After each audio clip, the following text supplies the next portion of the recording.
Welcome to episode 48 of In Touch with iOS, a podcast that talks about iPhone, iPod, iPad, Apple Watch, Apple TV, and related technologies, plus tips, apps, and gear. I am your host, Dave Ginsburg, and my guest this week, our returning guest, is Adam Christianson from the Maccast Podcast. How are you doing, Adam? Hey, I'm doing good. How are you doing? Doing great. Glad to have you back here, and we've got some lots. Nice to be back. Yeah, appreciate it, and we've got lots to talk about because Apple's been pretty active, I think.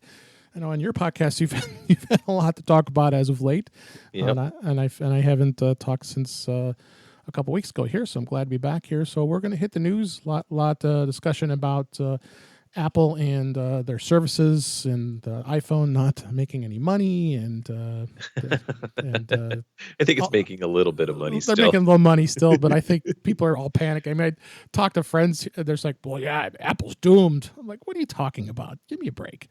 So you just have to turn around and laugh. And then we're gonna have a bit of a discussion with our topics today on Samsung and Vizio, that they announced that they're going to be supporting iTunes and Airplay 2, which is very interesting. And also some other discussions as well, and we'll just lead up to it. So let's go and start off with the news here. And first story caught my eye was it was interesting to find that Apple decided to put the iPhone SE out there for sale for a very short period of time.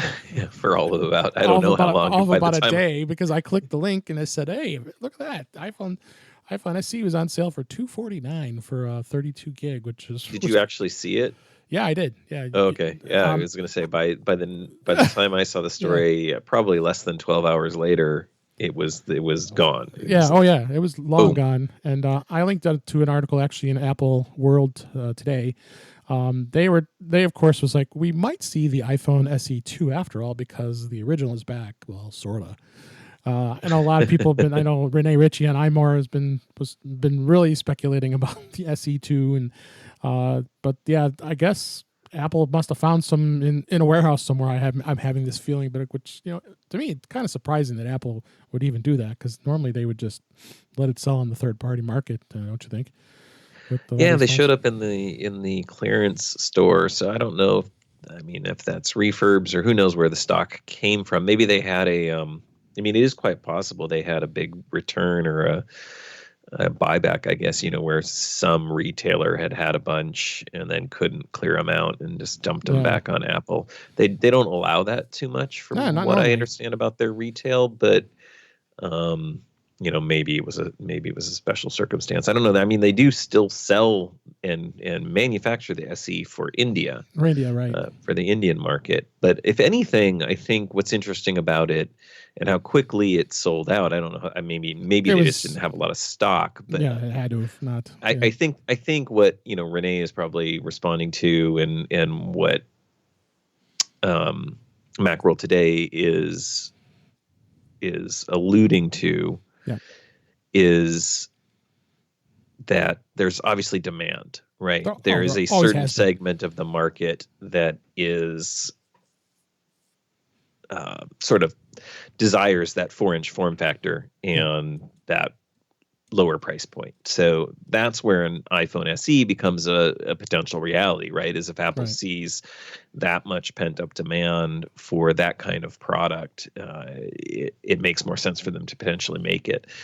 So I think it's very likely we see an iPhone SE2. I think it's going to fall in line with the same thing, and I think we'll probably talk maybe about this later. I don't know about future iPads. Yep, there's another iPad model that hasn't been updated in a while and may get updated, and I think that kind of cycle is what we'll see in these kinds of entry level niche market products. For like even within Apple's own niche, these are niche items, right? There's just a small percentage of the overall Apple consumer base that wants an iPhone, a 4-inch phone.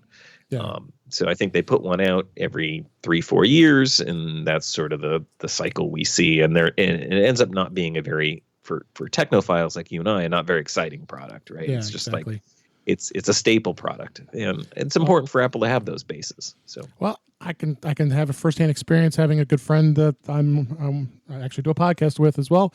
he has the iPhone SE and he loves it. Yeah. He doesn't want to change it. He says, like, I'm a creature of habit. I don't want to change. I said, well, maybe you should buy this phone so you have it as a back. The cheap one to have is a backup Right. because Like have an extra. Yeah, have an extra. So, but he absolutely loves it and doesn't go without it. So Yeah, I've there's heard a lot of was, SE people out there. There were stories back in the day of people who loved their Treos, their Palm Treos or whatever, and God, you I had remember freezers full of them. Like it's just stock them up and leave them in dry storage. So yeah, it's something you can definitely do, and people do those sorts of things. There's still people out there that like their flip phones. So Yeah, hey, nothing wrong with that. Absolutely nothing wrong with that being the thing that you like and enjoy. And again, if the market is big enough and Apple thinks they can continue to make a profit off of it, there's no reason not to do an update to the iPhone SE. Yeah, no. I mean, we'll hope. I mean, I think it should be on the market, honestly. But it's a good product. Like you mentioned, we have actually that's going to be in our topic segment. We'll talk about the iPad Mini and the and others, or the iPod Touch too, in just a bit here. Next story, it was on MacRumors. Apple's new smart battery case. I was very surprised they released last week, and it's designed for the 10s and the 10s Max and the 10R. Another hump like the other one had, but battery bump. I've looked at it and watched some of the reviews, and it seems like it's getting some decent reviews. A little pricey, $129, I think. What were your thoughts on that? It's another one of these products. I think I talked about it a little bit on my show. When you talk to somebody who has one, they really like it. The people that own them really like it. For me, it's not really my style. I have never felt the need for a battery case, but if you're the type of person that you have that situation where you need, I think Apple says 47 to 75% more sort of runtime, depending upon what you're doing and which model you have. I mean, that's significant. So if you're in a job or you're in a position where you can't be sort of next to a charger or doing top-ups or something like that, I think it's a great product. And being direct from Apple, it's nice that it supports the wireless charging and the direct charging with the lightning cable. So yeah, I mean, I think there's a need for it. And again, I think it's a little bit of a niche within a niche kind of product. Yeah. But for those who need it, it's a great, nice option. And of course, there's tons of third-party, battery case options in different styles and form factors out there as well. But, I don't know. Something about Apple's stuff is that, very often it seems a little bit pricier. Right. But I've generally found that the quality is also there too. I've had some of those cheaper batteries and battery phone cases and things like that, and they tend to fall apart. And I think that Apple's stuff does last when it comes to sort of, I think it kind of has almost like a soft cover, if I'm remembering how Apple's works, and it sort of folds back, and so you'll get other designs that are similar to that, and the plastic starts cracking after a couple years, or it just starts to kind of generally fall apart, or and I've not experienced that with Apple products. I don't know specifically with their battery case, other than I know people who have that battery case and they swear by it, and they would buy another one in a heartbeat. So well, and the key word is smart. It's a smart battery case because it's smart in knowing when it needs to be used. It's going to use it when needed, and then it'll stop using it when the battery runs out. But that's what's nice to have about it, is because it's giving you that additional power. Because some people who are power users, they use the phone a lot. The battery's going to start draining. I mean, there's some days my battery would be at 50% probably by midday if I was using it a lot for that day. So that it does come in handy, and it's a case. But again, it's got that hump. You gotta like it to really want it. It does Qi charge. It has the Qi charging capability, so you can put it on a Qi charger and do wireless charging. It's pretty cool in that sense. What else can we say? Take a look at the article. It's linked in the show notes. And you gotta like black or white. Yeah, black or white is the only colors. People were saying they like the black better than the white. I mean, I watched a video on that, and the white seems to pick a little more lint up than the black one did. So sure, yeah. But and then the article did mention, does this work with the iPhone 10? Those of you still have the 10, but it does have some caveats. So if there's even caveats, I would say probably don't buy it. Well, I mean, there are slight variances between the 10 and the 10s, even with things like the camera bump being like a millimeter off, or fractions of a millimeter off. So you're not going to get the form and fit that you're used to with Apple products. So yeah, if you have a 10 and you really care about that stuff, things lining up exactly, then you're probably going to want to avoid it and go with an option that's specific for the 10. Yeah. So go check it out. I mean, hey, if anything, go to the Apple Store, check it out, feel it, touch it. I mean, if they don't let you take it out of the box, they better, because you want to touch it first before you. I think they do. Like all of Apple's cases, and they slide. I think I had heard this is actually a requirement for any third-party case that wants to be in the Apple retail store too. That's right. So if you go into an Apple retail store, you'll notice the packaging on almost all their cases for iPhones and iPads. You can open the box, actually try on the case, and put it back in the box, all without damaging the packaging or doing anything. And I do think that's a requirement that Apple puts on their manufacturers. So you'll even see a case where the retail box in an Apple retail store for the same product you might find at a big box like Target or Best Buy will actually be different. So retailers will like redesign their packaging just for to get placement in the Apple store. It's kind of a prestigious thing. Crazy. So yeah, but hey, just check it out. Hopefully it's something you like. So other article that we're going to review was Microsoft tells users to switch to iOS or Android as I see it says or Android as Windows Phone sets for obsolescence. I think it's been obsolete for like the last 2 years. Or Windows phones. Well, it still was like some Nokias, right? Is that where it kind of its last holdouts were? Yeah, it looks like Microsoft in the article. It's on 9 to 5 Mac. There was a link to a support article, end of support FAQ. It says, "Will my device continue to work after December 10th of 2019?" They're saying possibly, but I think what they did is they kind of leaned towards iPhone or iOS than they did with Android. That's what kind of the article was mentioning. So, but I guess either one can go. I tend to lean towards. I've seen more people with the Windows 10 phone. They lean more towards the iOS device versus Android. So, I mean, at least that's what I've been seeing in trends anyway. Yeah, I haven't had a lot of experience. Yeah, even with my work, there had been people who had the Windows phones. They switched completely to iPhones, iOS. So that brought the percents up even higher of how many iPhones I'm supporting in my work. So, but yeah, oh well. RIP to Windows mobile phone. The Microsoft, I think they blew it for a long time. It was it blew it in terms of I think they just did not react to the market. I think at the time when Steve Ballmer was still CEO, I mean, I remember that that he felt, this is an important thing for us. They didn't pay any attention to it. Right. Early on. Meanwhile, iPhone was growing like gangbusters. So although I mean they may have just not even thinking maybe mobile was just going to be a secondary thing, and it turned out to be that way. I mean, they just an unrelated article.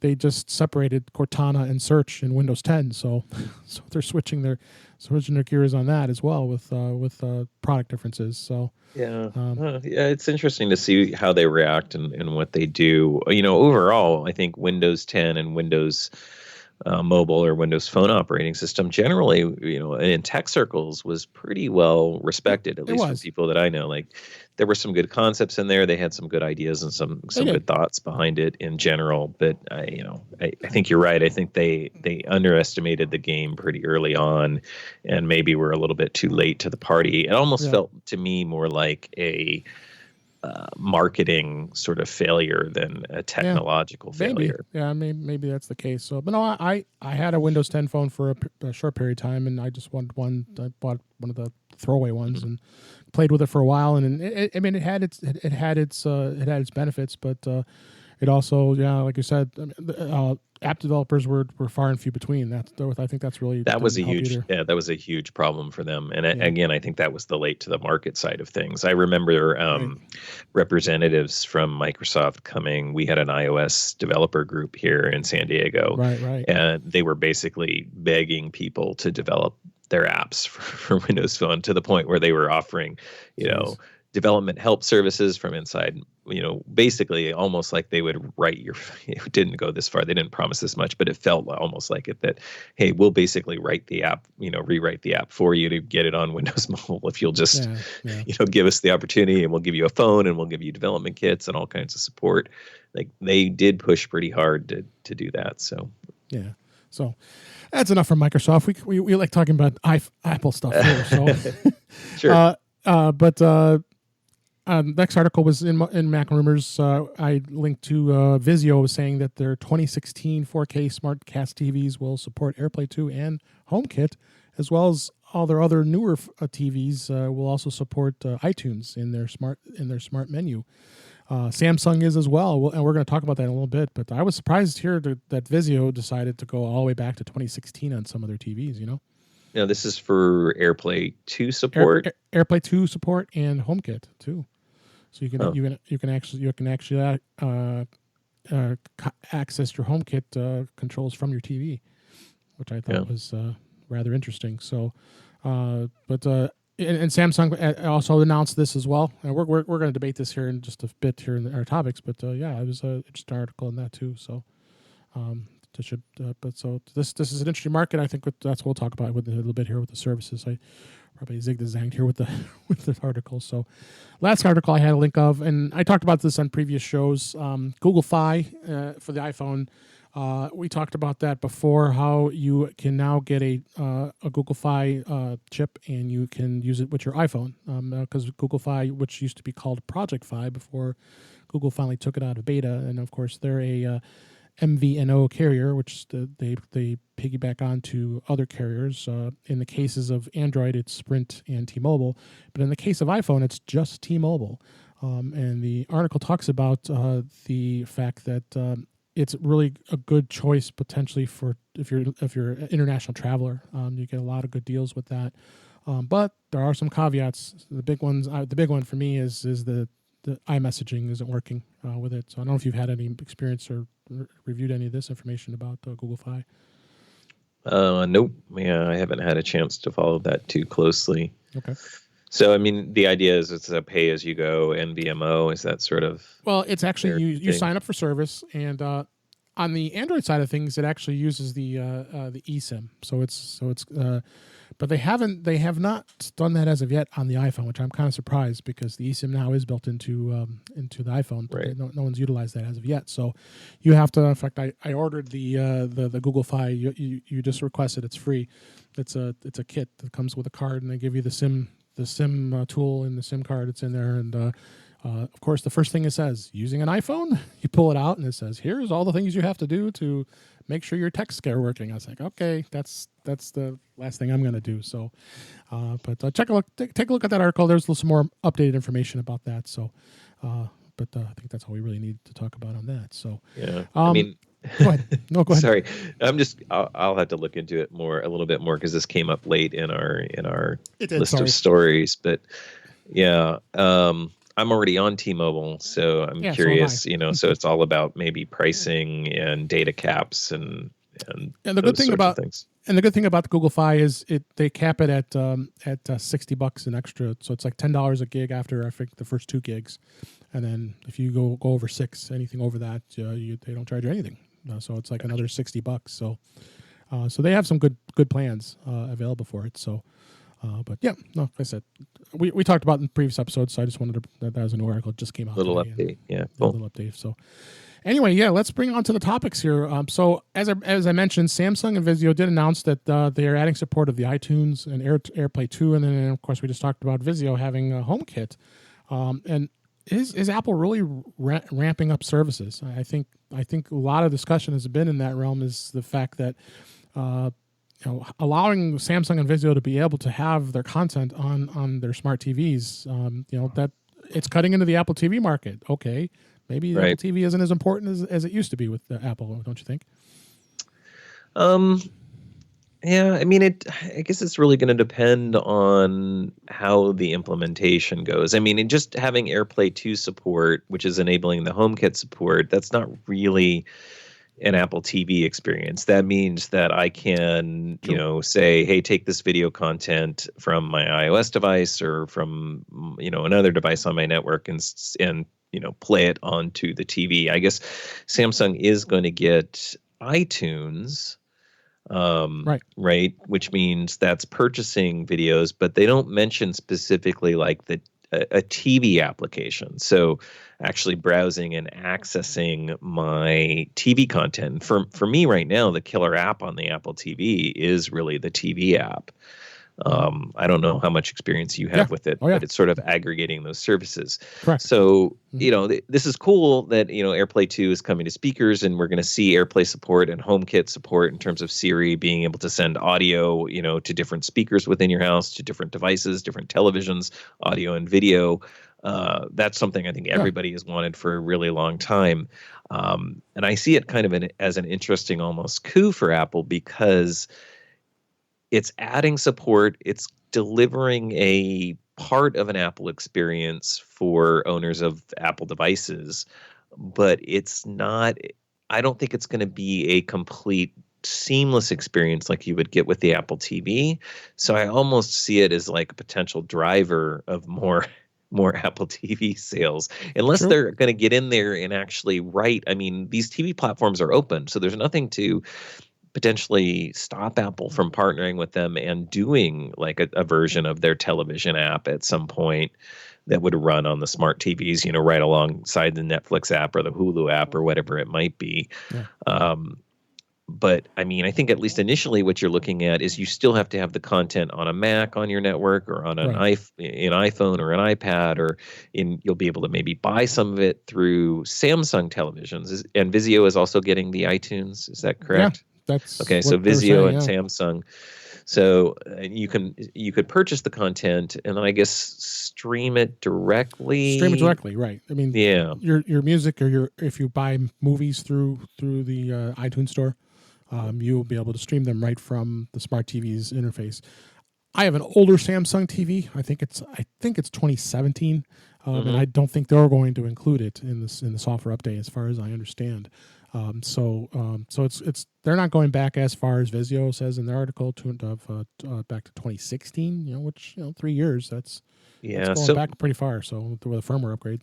My biggest concern with Apple as it goes to, because you're right, it does feel like a services play. Like this is about getting Apple services. If you have Apple Music, you can now, or you're buying your movie content in television content from iTunes, you can now stream it directly into your TV. You don't have to go through a bunch of rigmarole. You can use Siri voice controls. Not on the TV again, right? But because the TV is not going to have Siri built in, but if you have a HomePod or you have something else, you can say to that, hey lady, send play Star Wars on my living room TV or whatever it might be, which is really cool. My concern would be Apple's control of the experience, because in general, what I've heard with most smart televisions from people who own them is they generally hate the user interface. So maybe this is a way around it. If you can use your Apple products, like your HomePod, and totally avoid the the built-in apps, because they stink. But my concern would be users getting a bad experience and then attributing that to Apple and not the TV manufacturer. And then so. Well, I'll be honest. I'm not a big fan of the smart TV interface through Samsung. I mean, I've tried to navigate through it, and it's not the easiest navigation. I think the Apple TV does a much better job at it, honestly. Yeah. So, I mean, maybe it's a foothold to Apple, bringing more like a CarPlay experience somehow to the TV. Yeah. So where they do have some sort of aggregated Apple app that puts you into, some sort of view of your Apple content and your Apple, your Apple services and things like that. That could get really interesting too. So rather than having an Apple TV box, you have an Apple app, just like a Netflix app, and you run that on your TV, and that's sort of how you interface with everything. Again, I think that only works if Apple controls that, though. Sure. And that would be the concern. Yeah, and I like we talked about services. I mean, where is Apple going with services? I mean, they see, and I think many companies see that services make a lot of money.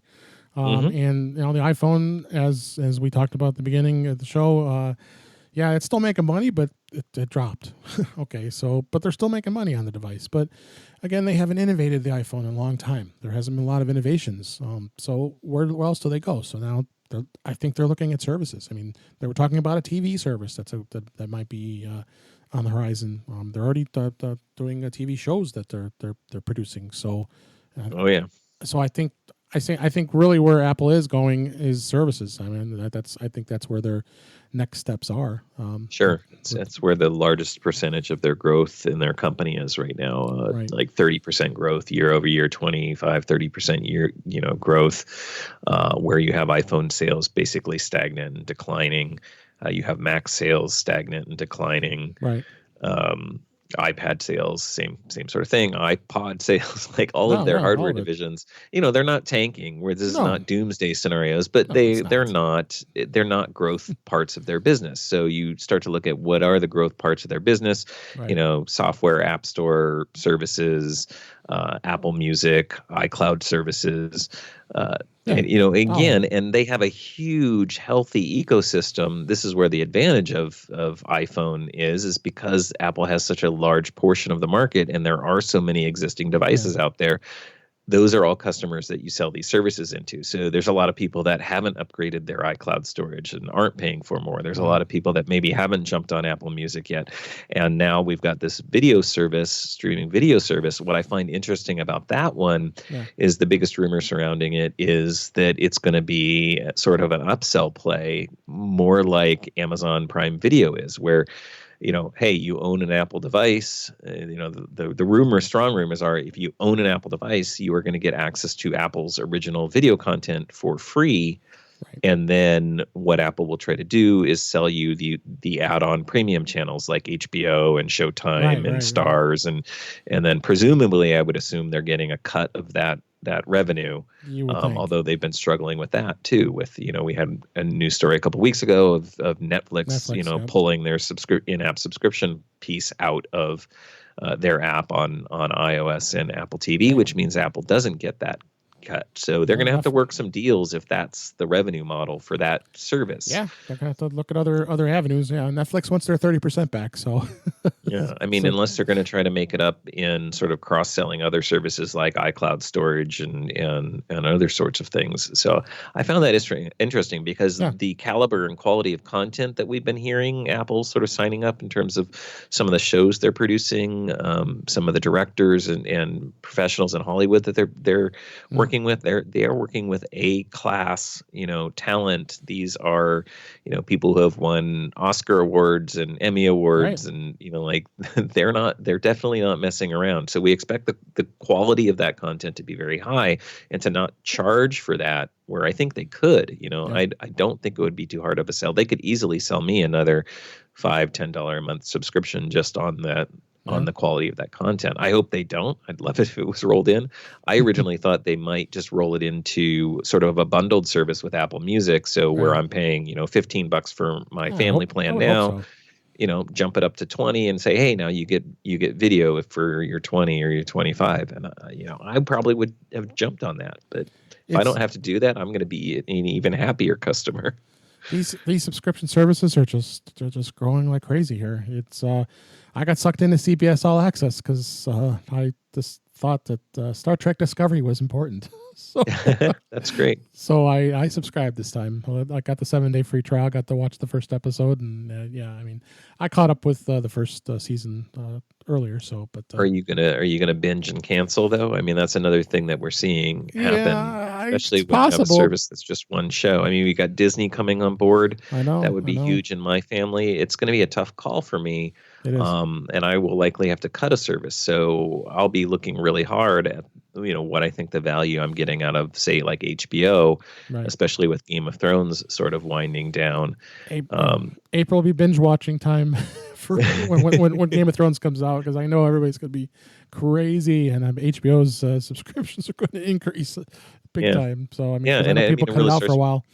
Yeah, it starts me thinking, because I do like some of the first run movies that they get, coming out of, that come out before video. And so I do catch a lot of movies there that I like, that I don't have to pay extra for. But at the same time, I could switch to another service and then potentially supplement just with an iTunes rental or something like that. So no, it's true. And it's the same thing with, my wife wanted to rent a movie. I says, honey, we have tons. I always buy tons of credit on the iTunes store and the App Store, because you can get those gift cards for $80 for $100 for 80. So got to load up on those. So I said, yeah, rent there. I don't want, because we have Comcast, we have the X1, so we have that experience too. And but yeah, I mean, it's just the content. There's just so much other content that you can absorb. So it's definitely going to continue to be interesting. So and then the last thing we didn't touch on too much. I want to touch on a little bit is on AirPlay 2.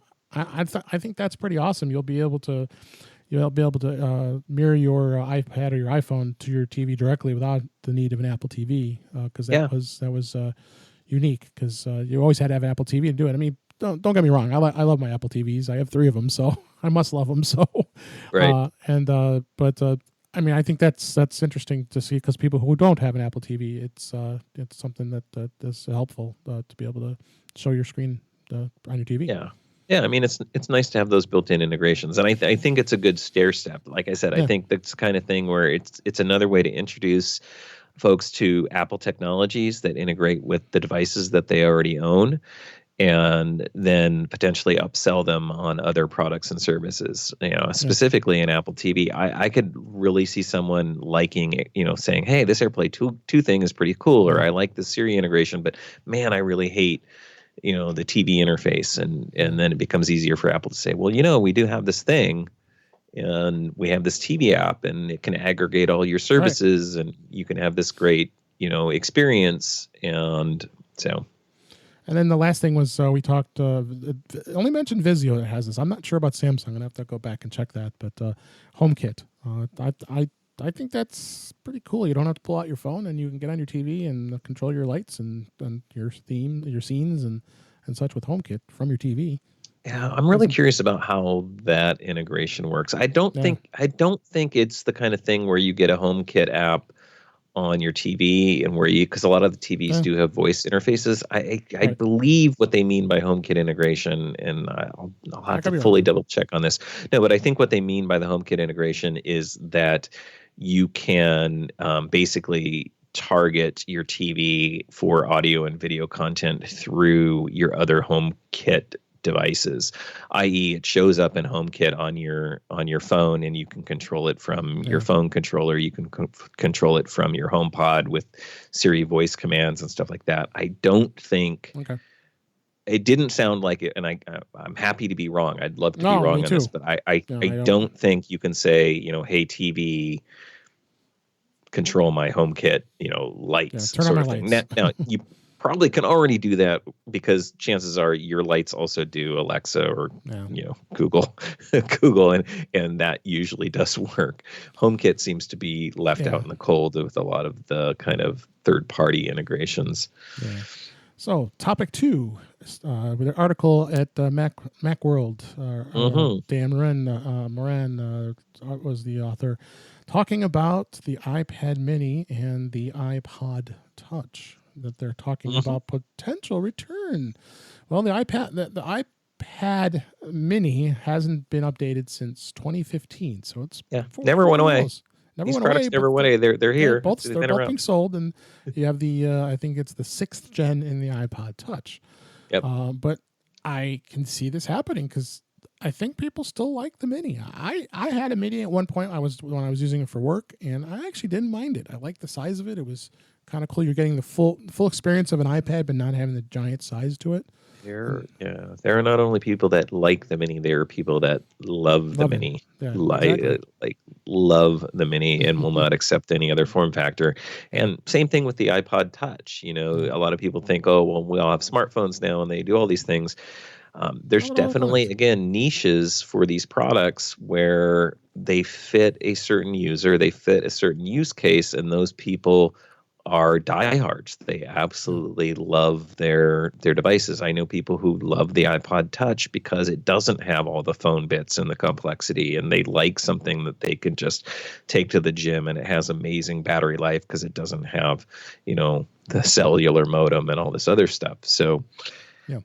I think there are a whole series of products, and I would put the iPod Touch, the iPad Mini, the iPhone SE. There are a bunch of products in Apple's lineup, even the Mac Mini, that are these sort of staple. I hate to call them entry level products, but in a lot of cases they are. But they're products that fit a lower price point, a lower barrier to entry. They're simpler for a lot of people. And people just really absolutely love them for whatever reasons they love them. And so it makes sense for Apple to continue to keep these products in the lineup. I think what, some people get frustrated by is because they don't have the market share and they're not as large a percentage of Apple's bottom line, they don't get as much love as frequently. So anytime that they do get some love and we start to hear, hey, they're going to get updated, we're going to get a revision, people get really excited. I think the only thing that brings me down there is I don't expect much from these updates. Like in terms of design features or feature changes, I think we're looking at processor spec bumps. Yeah, it's just bringing them into the modern age, keeping them at the same price point, and probably not changing much. Like I'm not even sure. Like the iPod Touch or the iPad Mini will get, True Depth or Face ID. I would expect them to remain, Touch ID devices. Yeah. I think just because of the extra cost that'll make it more expensive. Because I think you start around $199 for an iPod Touch, and people don't want an iPhone. There's people who just want a basic device that doesn't require the phone part of it, because that's where the expense is. Or something for younger children, they just want to play games or be entertained, so. I mean, I had an old iPod Touch. I mean, it was the 5th gen, so that, of course, was at the end of the road. But there was someone in my work who was looking for their kids. They broke their other one. I said, okay, I'll sell you this. And I sold it for probably $120. And for that iPod Touch will probably, even though it's going to be, I believe, iOS 10, it'll still last them a good long time for the next few years. So, I mean, so even I think for the kids, a lot of parents don't want to hand the iPhone to them, but they do anyway. I think I see a lot of the time anyway, because about the extra expense. And then of course the article mentioned the iPhone SE, which we just talked about, and so you really have all three of those products that. It's going to be interesting to see if they do make comebacks here in 2019. I think they're ripe for some sort of spring announcement, along with this media announcement with the Apple services, the video service. So the TV services and such. So and there's also rumors of an iPad. I think the star of that keynote would be the updated 9.7-inch iPad, which we've also been hearing rumored. Yeah. So that if you can't. You got to think that 9.7-inch has been selling like crazy. I mean, I bought a bunch of them for holiday gifts during the Christmas holiday. Of course, they had great pricing on it. So, but I'm sure they're still selling very well. Versus not everybody wants to spend the extra money they have on the 11-inch or the 12.9-inch iPad Pro. So no, it's definitely going to be interesting. So I thought we would talk a few tips here and. Courtesy of MacRumors, I thought they had a great article here last week on several useful iPhone tips you might not know. Were any of these that you did not know? Did you take a look at them? If you hadn't glanced at it yet. I'm sorry. Yeah. I think a lot of them are ones that I knew. I almost put these more in the category of ones that I knew and just don't ever use. Yeah. I mean, and I don't know if it's because I forget about some of them, like they reopened the last closed, Safari tab trick. Some of them I just honestly forget about. 3D touch stuff. We've been talking a lot on my show about what hidden interfaces is what we've been calling them. Okay. So there's a really cool one I can share with your audience. Let's do related to we'll hit calendar. We'll hit the first three, and then we'll talk about that one. Okay. I've talked about this. I mean, I think I remember that I did demonstrate this during MacStock. So when I did iOS in the past. So so basically when you go in and open up the pages, you tap the little book at the bottom, and I'm sorry, the tabs. When you tap the tabs, it brings the tabs up. Then you have the plus. If you tap and hold the plus, what that's going to do is show you the recently closed tabs. Brings you. So sometimes you want to get back to something that you closed out by mistake. So you very very easy to do that. So that's a really good tip. Setting a music timer, and it's like listening to music when you fall asleep too. But you want to turn it off at a set time, because in the clock app you actually can choose timer, scroll at the end, and it says stop playing as an option in the clock timer, which is pretty cool. I do that a lot of times when I listen to podcasts. I'm using your favorite podcatcher. A lot of them have timers too. Well, now if you want to just set the music, if you want to play your Apple Music, have you used this one before? Or do you like to go to sleep in music? I guess you probably don't use that at all. No, I generally am watching videos at night. But yeah, I mean, I've done the music thing. I think I often just let it play. Yeah. Oh, yeah. That's what I say. A lot of times you just let it play and it'll run out. So. Right. Well, although music, if you have endless playlists, it may play all night for you. But sure. The moving out multiple apps was always tricky. I always had a challenge with that. So when you move apps to your home screen, if you long press on one, drag it away a bit, and then tap others, while continuing to hold the first, you can group them all together. Right, it'll sort of suck them all under your one finger. Yeah, it's kind of cool.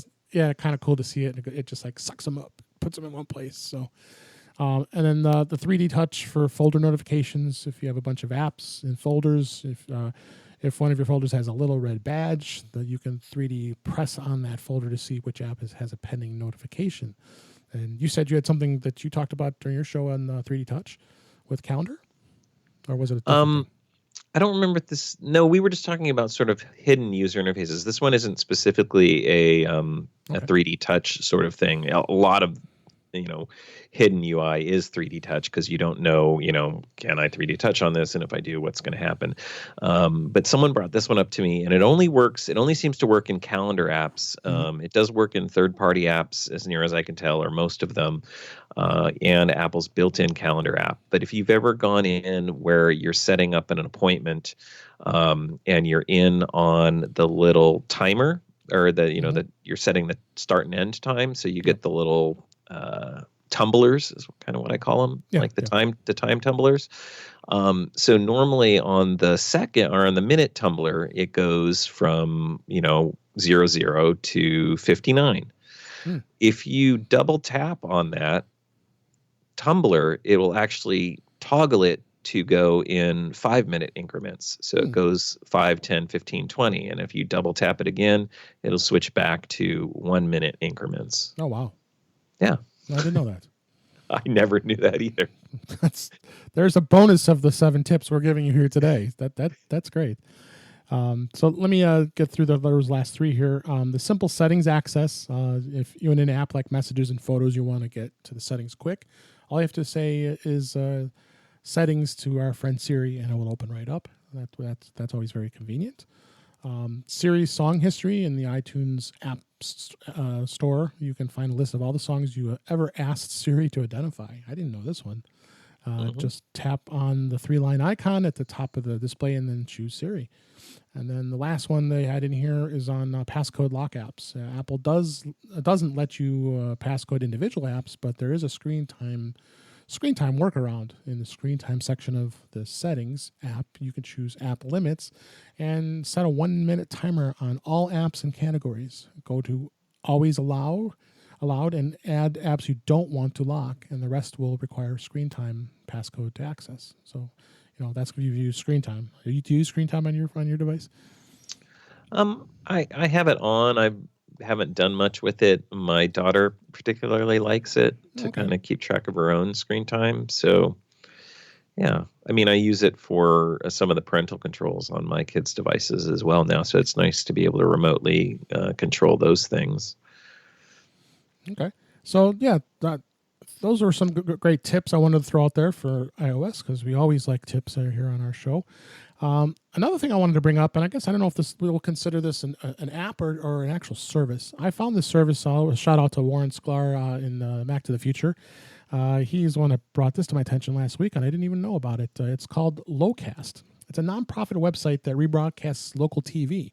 And I thought that went away many years ago. If everybody remembers Aereo, the service that was charging for getting the rebroadcasting of local TV stations, and I thought that was a done deal because the government pretty much put them out of business because they said this is not legal.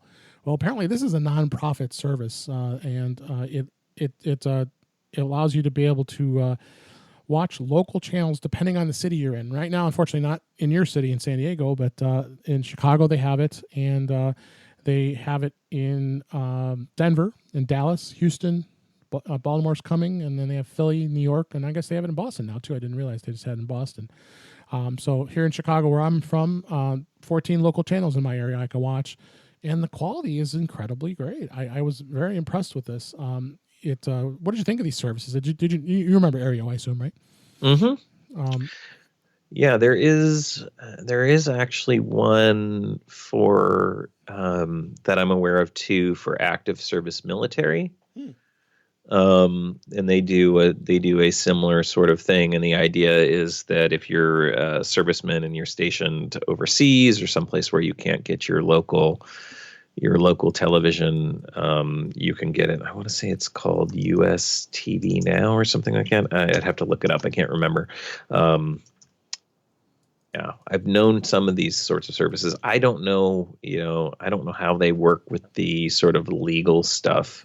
Yeah, that's what I'm kind of interested about, is how legal is this? But it's legal from what I see. All they're asking for is donations, and that's where they're getting their money, because, I mean, I can't imagine bandwidth is not exactly cheap, how they're getting it. And they're if you will go on to the website, we have a link in the show notes on that.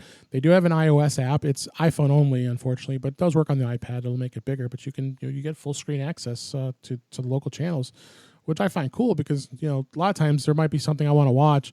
Although I have Comcast, when I'm at home, I can actually watch channels on my iPhone with their Stream app. But when you're outside of your home, you're limited to what local channels will be available. Well, this service, you could be anywhere and be able to watch these channels for free. You probably want to support them only because they're on a mission to get this delivered out there, because there's people who still have those HD antennas are trying to pick up all the stations, and I have a TV. I don't have a cable box on because we just don't use it that often. I bought just a cheap HD antenna, and it picks up probably about 20 channels or so, whatever, that's on the HD band. This will only have the main channels for the local area, at least in Chicago it does, because sometimes like ABC, NBC, CBS, they have like alternate channels. So that's one thing this does not have, is those alternate channels where you can pick that up with your HD antenna, of course. But you can't watch it on your iPhone or your iPad, can you?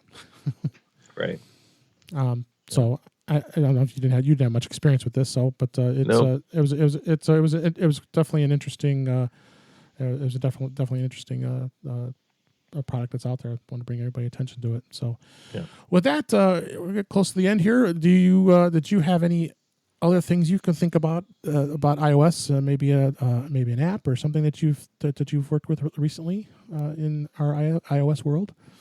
I was trying to come up with an app for you recently. Trying to think of one that I just saw one that I was thinking about.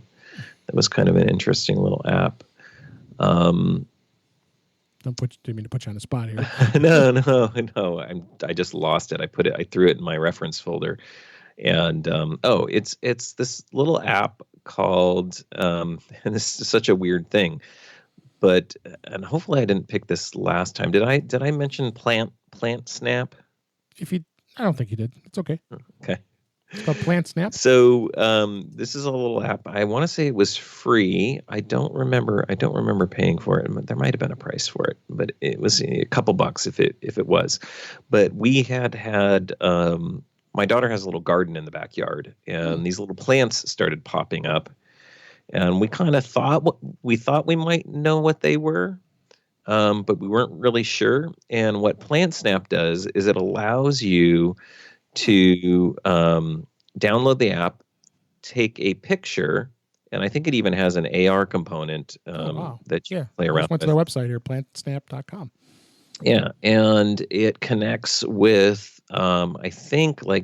biologists and horticulturists and things like that. And it's meant to sort of be like a database. So I think there's a little bit of an exchange of information, right? You have to say you're going to sort of share your information, but it's for identifying plants. And basically, you snap a picture of it. It will try to use artificial intelligence and some other technologies to try and figure out what that plant is. It basically gives you a suggestion of, hey, I think that's what this is, and here's my degree of confidence in terms of what that is. And for us, it was 100% accurate because we thought it was potatoes and took a picture and it said, hey, I think those are potatoes.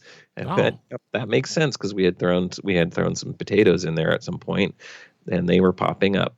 And so I played around with it. You can also, if it doesn't figure out what it is, I think there's a way where you can submit it and it'll get reviewed by the different biologists and horticulturists who participate in the app, and it sort of crowdsources additional information. So you might actually also be able to get an identification. And I think what they're trying to do with the exchange of information, I think the idea is that they can sort of track where different plants are popping up. And if you get non-natives in certain areas, things like that, they can use that data in research and stuff like that. So I thought it was a cool little app. I want to say, that's great. I think I had to pay a couple bucks to activate the features. It might be a freemium model. Let's go to the. Oh no, it's $3.99. Yep. So, but if you want to learn more about plants, this is a great thing to learn about. So it was an interesting sort of out there one. Not something I ever thought what I would have needed, but we were just curious one day, and I went, it's worth $4 for me to see if this works and find out.